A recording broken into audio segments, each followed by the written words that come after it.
नमस्कार मित्रांनो, तुमचं स्वागत आहे आपल्या चॅनलवर सुमित कुमार एज्युकेशन प्लॅटफॉर्मवर। तर मित्रांनो, आज आपण पाहणार आहोत इयत्ता 10वी विषय इतिहास धडा दुसरा इतिहास लेखन भारतीय परंपरा यांचा स्वाध्याय। तर मित्रांनो, स्वाध्यायाला सुरुवात करूया। दिलेल्या पर्यायांपैकी योग्य पर्याय निवडून विधाने पूर्ण करा। भारतीय पुरातत्व सर्वेक्षण खात्याचे पहिले सरसंचालक होते अलेक्झांडर कॅनिंगहॅम हे होते। मित्रांनो, याचे उत्तर हे आहे। हितोपदेश या संस्कृत ग्रंथाचा जर्मन भाषेत अनुवाद फ्रेडरिक मॅक्समिलर यांनी केला। हे याचं उत्तर मित्रांनो उत्तर।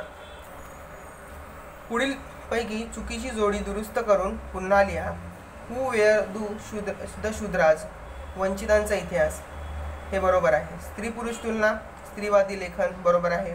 The Indian war of independence 1857 मार्क्सवादी इतिहास मित्रांनो हे चूक आहे। आणि ग्रँड डफ वसाहतवादी हे बरोबर आहे। तर मित्रांनो, the Indian war of independence 1857 याचं उत्तर आहे मित्रांनो राष्ट्रवादी इतिहास। याचं उत्तर आहे राष्ट्रवादी इतिहास। आपण पुढे जाऊया। दुसरं, पुढील विधाने सकारण स्पष्ट करा। तर मित्रांनो, आपल्याला ही विधाने कारण देऊन स्पष्ट करायची आहेत। प्रादेशिक इतिहास लेखनाला चालना मिळाली। तर मित्रांनो, ह्यामध्ये आपल्याला सांगायचं आहे कारण की का आपल्याला इतिहास लेखनामध्ये चालना मिळाली। तर मित्रांनो, याचं उत्तर आहे इंग्रजी शिक्षणाने भारतीयात निर्माण झालेला आत्मजाणीवेने राष्ट्रवादी इतिहास लेखनास प्रवृत्त केले। म्हणजे इतिहास लेखन प्रवृत्त झाले किंवा सुरू झाले। आणि ब्रिटिश अधिकाऱ्यांनी लिहिलेल्या भारताच्या पूर्वग्रह दूषित इतिहासाला म्हणजे चुकीच्या इतिहासाला भारताच्या विविध प्रांतातील इतिहास लेखकांनी विरोध केला। आपल्या प्रादेशिक वैशिष्ट्यांकडे इतिहासकारांनी लक्ष वेधले आणि राष्ट्रवादी इतिहास लेखनाचा प्रभाव होताच त्यातूनच प्रादेशिक इतिहास लेखनाला चालना मिळाली असे म्हणता येईल मित्रांनो। प्रश्न दुसरा, बखर हा ऐतिहासिक साहित्यातील महत्त्वाचा प्रकार आहे। मित्रांनो, बखर हा सुद्धा प्रादेशिक इतिहास प्रकार आहे। तो धड्यामध्ये खूप उत्तम प्रकारे मांडलेला आहे। तर मित्रांनो, आपण याचं उत्तर बघूया। ऐतिहासिक साहित्यामध्ये फारसी ग्रंथ, ताम्र शिलालेख, कागदपत्रे, नाणी, प्रवास वर्णने इत्यादी साधनांबरोबर ऐतिहासिक बखरींचाही समावेश होतो।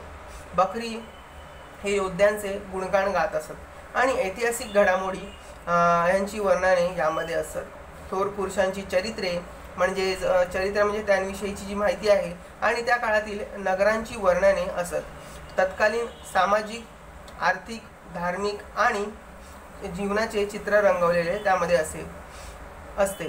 ही वर्णने इतिहास लेखनाला खूप उपयोगी ठरतात। म्हणूनच बखर हा एक ऐतिहासिक साहित्यातील महत्त्वाचा प्रकार आहे मित्रांनो, आपण आता जाऊया पुढच्या प्रश्नाकडे। पुढील प्रश्नांची 25 ते 30 शब्दांमध्ये उत्तरे द्या। तर मित्रांनो, आपण आता उत्तरे पाहणार आहोत याची। मुघल सम्राट बाबर याच्या आत्मचरित्रात कोणत्या बाबींचा समावेश आहे? तर मित्रांनो, याचं उत्तर आपण पाहणार आहोत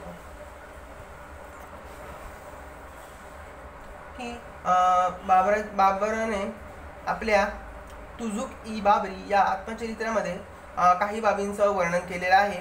त्याला कराव्या लागलेल्या युद्धांची वर्णने त्याने केलेली आहेत। ज्या प्रदेशांमध्ये त्याने प्रवास केला त्याची वर्णने सुद्धा आहेत। त्यामध्ये शहरांची वर्णने आहेत, स्थानिक अर्थव्यवस्था, वनस्पतीसृष्टी, रीतिरिवाज असे बारकाईने त्याने नोंदवलेले आहेत त्यामध्ये। तर मित्रांनो, हे होते याचं उत्तर। आता पुढे जाऊया। राष्ट्रवादी इतिहास लेखनामध्ये स्वातंत्र्यवीर सावरकर यांचे योगदान कोणते? तर मित्रांनो, स्वातंत्र्यवीर सावरकर हे आपले मोठे देशभक्त मानावे लागतील कारण की त्यांनी जे आपल्या आयुष्यामध्ये जे प्रसंगांना सामोरे जावे लागले ते तर खूपच खडतर आहेत मित्रांनो। तर मित्रांनो, आपण याचं उत्तर बघूया। स्वातंत्र्यवीर सावरकरांनी केलेले सर्वच लिखाण राष्ट्रवादी विचारांनी भारलेले होते। तर मित्रांनो, 1857 साली भारतात झालेल्या बंडाकडे त्यांनी ब्रिटिशांविरोधी केलेला तो पहिला स्वातंत्र्य संग्राम हा दृष्टीने पाहिले व त्यावर 1857चे स्वातंत्र्य समर असे पुस्तक लिहिले। आणि अन्य ग्रंथांमुळे राष्ट्रवादी इतिहास लेखनाला प्रेरणा सुद्धा मिळाली। प्रादेशिक इतिहास लिहिण्यासाठी चालना मिळाली आणि दक्षिण भारताच्या इतिहासाकडे इतिहासकारांचे लक्ष वेधले गेले. तर मित्रांनो हे होतं याचं उत्तर. पुढील प्रश्नांची सविस्तर उत्तरे लिहा. मार्क्सवादी इतिहास लेखन म्हणजे काय? तर मित्रांनो आता आपण पाहणार आहोत मार्क्सवादी इतिहास लेखन म्हणजे काय. तर स्वातंत्र्योत्तर काळामध्ये भारतीय इतिहास लेखनामध्ये नवीन नवीन वैचारिक गोष्टी येऊ लागल्या किंवा प्रवाह आढळू लागले. त्यात मार्क्सवादी इतिहास लेखन हा एक प्रमुख प्रकार होता. मार्क्सवादामध्ये वर्ग संघर्षावर भर दिलेला आहे. म्हणजे अमीर वर्ग, मध्यम वर्ग असे वर्ग. मार्क्सच्या विचारांवर आधारित जे इतिहास लेखन केले गेले त्यालाच मार्क्सवादी इतिहास लेखन असे म्हणतात. मार्क्सवादी इतिहास लेखनामध्ये आर्थिक म्हणजे पैशाचे रिलेटेड किंवा साधन संपत्तीच्या रिलेटेड म्हणजेच आर्थिक व्यवस्थेतील उत्पादनाची साधने, पद्धती आणि उत्पादनाची प्रक्रियेतील मानवी संबंध यांचा खूप प्रमुखपणे विचार केला गेलेला आहे. प्रत्येक समाजामध्ये जी घटनेचा सर्वसामान्य लोकांवर काय परिणाम होतो याचे उत्तम प्रकारे निरीक्षण आणि विश्लेषण करणे हे मार्क्सवादी इतिहास लेखनाचे मुख्य सूत्र आहे. मार्क्सवादी इतिहासकारांनी जाती व्यवस्थेमध्ये होत गेलेल्या बदलांचा खूप अभ्यास केला आणि भारतातही या पद्धतींचा अवलंब डांगे, कोसंबी, शरद पाटील इत्यादी आपल्या इतिहास लेखनामध्ये प्रभावीपणे केलेला दिसतो या लोकांनी. तर मित्रांनो हे होतं याचं उत्तर. आता पुढे जाऊया. इतिहासाचार्य V. का. राजवाडे यांचे इतिहास लेखनातील योगदान स्पष्ट करा. तर मित्रांनो आपण आता हे उत्तर पाहणार आहोत की भाषाशास्त्र, व्युत्पत्तीशास्त्र आणि इतिहास लेखन यात मूलभूत संशोधन करणाऱ्या V. का. राजवाडे यांचे इतिहास लेखनातील योगदान आपण आता पाहणार आहोत. राजवाडे यांनी मराठ्यांच्या इतिहासातील साधने असे शीर्षक असणारे 22 खंड संपादित केले. हे आपल्याला मित्रांनो धड्यामध्ये खूप सुंदर प्रमाणे मांडलेले आहे. इतिहास म्हणजे भूतकाळातील समाजाचे सर्वांगीण समग्र जीवनदर्शन होय हा विचार त्यांनी मांडला. केवळ राजकीय घडामोडी, सत्तांतरासाठी केलेले कटकारस्थाने आणि युद्धे यांच्यात हकीकत म्हणजेच इतिहास नव्हे. म्हणजेच ही जी युद्धे होतात किंवा सत्तांतरासाठी जे प्रयत्न केले जातात हा फक्त इतिहास नाही असं त्यांचे मत असे. आपला इतिहास आपणच लिहिला पाहिजे हा विचार त्यांनी भारतीय इतिहासकारांना दिला. अस्सल कागदपत्रांचाच आधारे इतिहास लिहिला गेला पाहिजे याबाबत ते आग्रही होते. म्हणजे काही प्रूफ असल्याशिवाय आपण कुठलीही गोष्ट करू नये असं त्यांचं म्हणणं होतं. स्थळ, काळ व व्यक्ती या व्यतिरिक्त बद्ध झालेल्या मानवी प्रसंगांचे वर्णन इतिहास लेखनामध्ये असायला हवे असे त्यांचे मत होते. इतिहासाचार्य राजवाडे यांनी केलेले ऐतिहासिक लेखन व मांडलेली मते ही इतिहास लेखनाला दिलेली एक मोठी देणगी किंवा योगदानच आहे. मित्रांनो आता पुढील तक्ता पूर्ण करा. आपण ह्याची उत्तरं पाहणार आहोत. तर पहिल्याचं उत्तर आपल्याला दिलेलं आहे James mill, the history of British India. तर मित्रांनो दुसऱ्याचं उत्तर असं आहे की जेम्स ग्रँड डफ. ह्याचं उत्तर आहे ए हिस्ट्री ऑफ द मराठाज हे ग्रंथाचे नाव. आता आपण पुढे जाऊया. ... द हिस्ट्री ऑफ इंडिया. तर मित्रांनो इथे येणार माउंट स्टुअर्ट एल्फिस्टन हे याचं उत्तर आहे. श्री अ डांगे इथे मित्रांनो आपल्याला उत्तर सांगायचे आहे. तर याचं उत्तर आहे प्रिमिटिव्ह कम्युनिझम टू स्लेव्हरी हे याचं उत्तर आहे मित्रांनो. आता टिंब हू वेअर द शूद्राज. तर मित्रांनो याचं उत्तर आहे डॉक्टर बाबासाहेब आंबेडकर हे याचं उत्तर आहे. आता आपण मित्रांनो पुढच्या आकृतीकडे वळूया. जी मोठ्या आकृती आपल्याला पुढे दिलेली आहे त्याचा आपण आता पाहणार आहोत, त्याची उत्तरे पाहणार आहोत. तर मित्रांनो आधी आपण सगळा पूर्ण संकल्पना चित्र पूर्ण करा. आता आपण पूर्ण ही संकल्पना आधी वाचून घेऊया. इतिहास लेखनाचा हेतू जियाउद्दीन बर्नी. आपल्याला इथे उत्तर द्यायचं आहे. बाबराला कराव्या लागलेल्या युद्धाची वर्णने ही टिंब हे वर्णनाचे उत्तर आपल्याला इथे लिहायचं आहे. आणि तुझुक ई बाबरी. आता इथे काश्मीरचा इतिहास, कल्याण आणि मित्रांनो इथे आपल्याला एक उत्तर लिहायचं आहे छत्रपती शिवाजी महाराजांच्या कारकिर्दीची माहिती. इथे मित्रांनो उत्तर लिहायचं आहे आणि इथे सभासद बकर असं आपल्याला दिलेलं आहे. तर मित्रांनो आता या प्रश्नाची उत्तरे बघूया. तर इतिहास लेखनाचा हेतू जियाउद्दीन बर्नी याचं उत्तर आहे इथे तारिक ई फिरोजशाही. आता बाबराला कराव्या लागलेल्या युद्धाची वर्णने हे बाबर इथे मित्रांनो दिले आहे. खाली जागा इथे बाबर येणार. आता इथे मित्रांनो कल्याणच्या नंतर इथे राजतरंगिणी हे उत्तर मित्रांनो इथे येणार, राजतरंगिणी.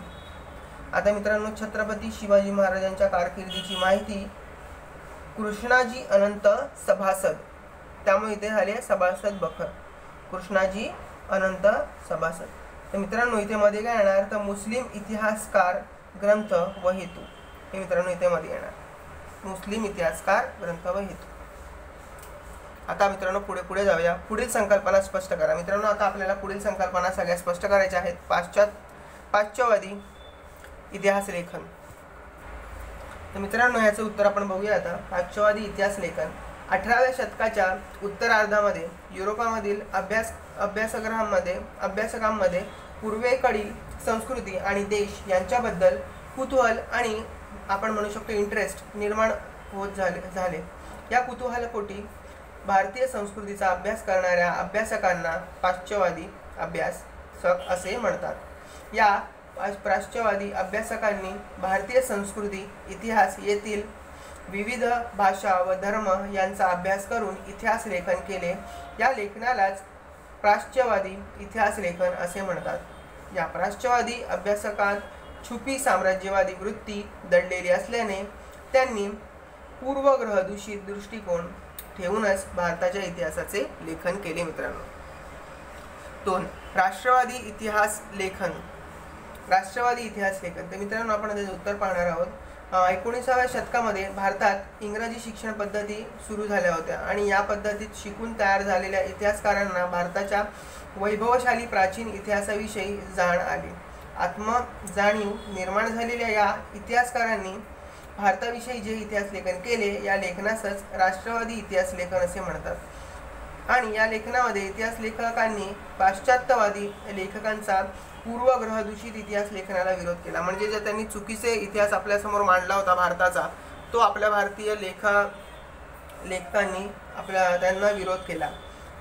तर भारताच्या इतिहासातील सुवर्ण काळ शोधून त्यावर त्यांनी लेखन केले. आणि राष्ट्रवादी इतिहास लेखनामुळेच ब्रिटिशांविरुद्ध स्वातंत्र्य लढ्यास प्रेरणा मिळाली. तसेच प्रादेशिक इतिहास लिहिण्यालाही चालना मिळाली.